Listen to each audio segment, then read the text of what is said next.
হচ্ছে সানডে আর আজকে তারিখটা হচ্ছে 9th নভেম্বর। আর আজকে হচ্ছে আমার বড় মামার জন্মদিন। তো ওর জন্য আমি একটুখানি ছোট্ট কিছু করছি, যেটা বাপির হাতে পাঠাবো।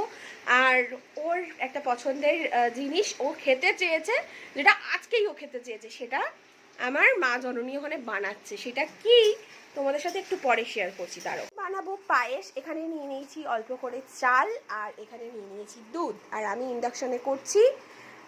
এখানে কাজু কিশমিশ বাতাসা সব রয়েছে, আর এখানে রয়েছে সব রকম সবজি কাটা, যেটা হচ্ছে পুঁই মিচুরি, বেগুন, শিম, আলু আছে, তাই না? আলুও ভাজা হচ্ছে, তাই তো? তো কি রান্না করছো মা আজকে তোমার ভাইয়ের জন্য? কি খেতে চেয়েছে তোমার কাছে বলো সেটা। পরশু দিনকে ফোন করেছে সন্ধ্যাবেলায়, খেতে চেয়েছে মায়ের হাতে স্পেশাল শুটকি মাছ।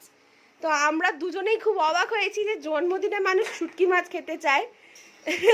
তো যাই হোক, ওর ডিমান্ড এটা, তো সেই জন্য মা আজকে সকাল থেকেই তোড়জোড় শুরু করে দিয়েছে, তাই তো? এটাই খাবে বলেছে আজকে ভাত দিয়ে আমি শুটকি মাছ ছাড়া আর কিচ্ছু খাবো না, তাই তো?